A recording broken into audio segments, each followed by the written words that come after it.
I'm Alexandra Caulfield. And I'm Ryder White. And you're watching a Canadian Framelines video update.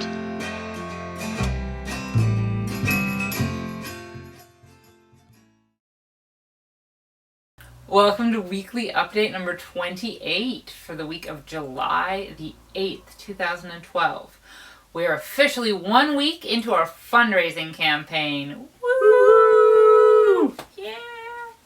So yeah, here we are, a week in, and we're still alive. So that's great. We have raised almost $3,000 so far.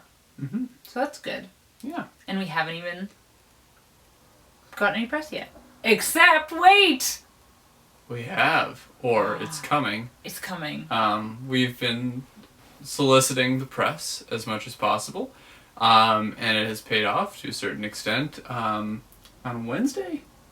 Thursday. On Thursday, Alex gave a phone interview with the Peace Arch News down here in South Surrey, White Rock, and we've also set up to have an interview on the morning show with The Zone 91.3 FM. In Victoria. Which is in Victoria, but you can hear it in the Lower Mainland. You can. And online at thezone.fm. Which is cool. So they have an app too. They do have an app. We'll be giving that interview on Monday, July the 16th, so not tomorrow, but in a week.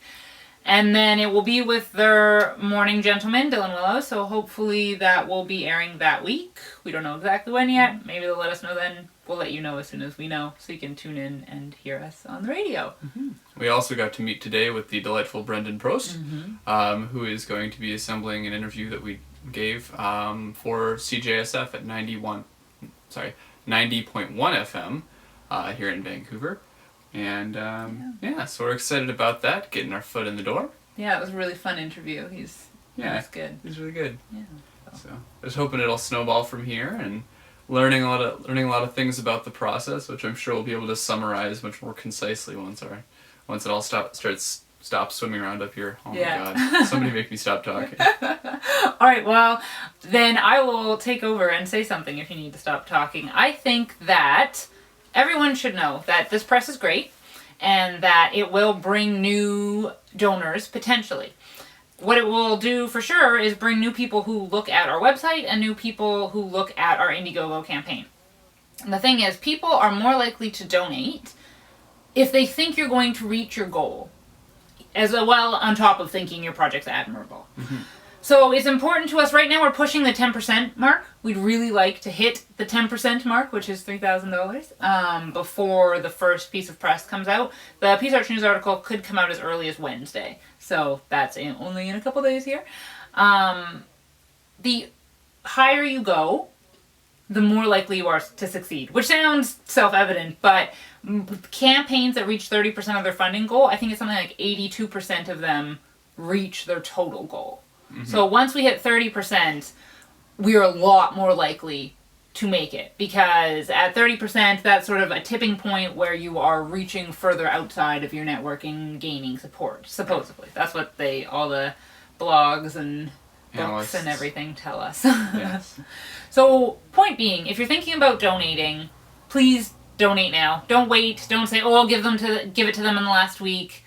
Because no, we want people we don't know to give to us in the last week. So if you're already paying attention now, if you're watching this video, it means that you're online, and Indiegogo.com is just a click away. Yeah. So it can be a small amount or whatever you feel comfortable with. It's kind of more. It's more the quantity of donors as opposed to the specific dollar amounts per donation. So if you want to give $1, we love $1. We would. I stole this in a Facebook update that I made. I think it was really well put from another Indiegogo campaign that we watched.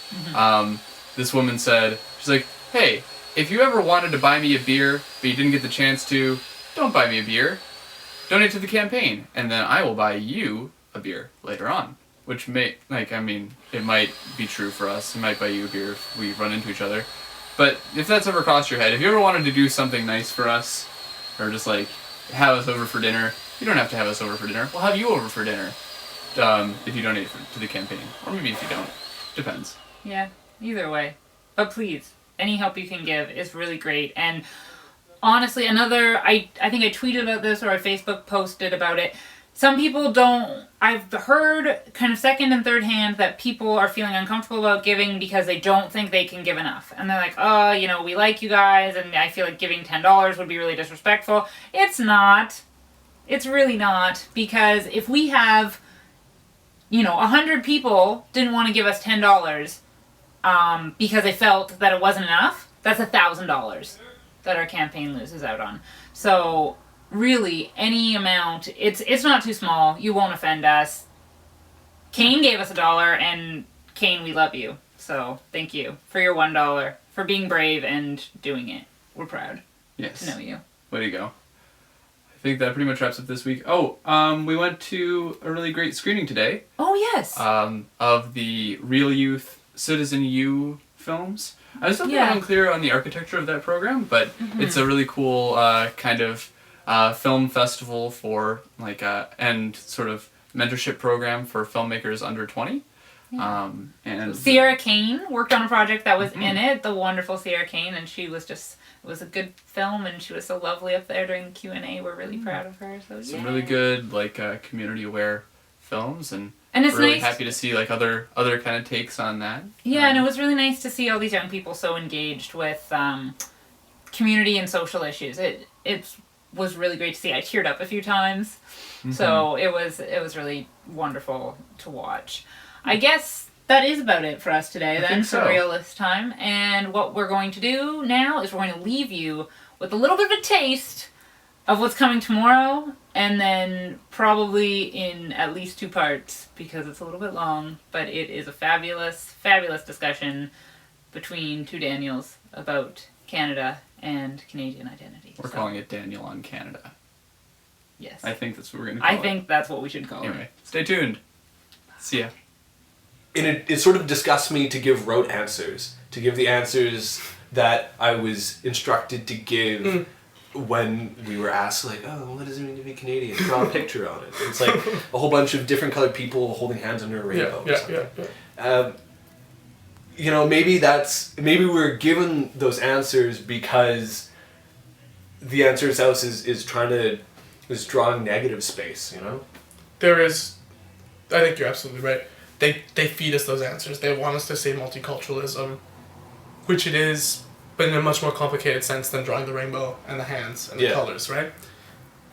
And I think that's one of the biggest problems, is that they ask us to say what Canadian identity is when we're so young. We don't even know what identity is to begin with, I think.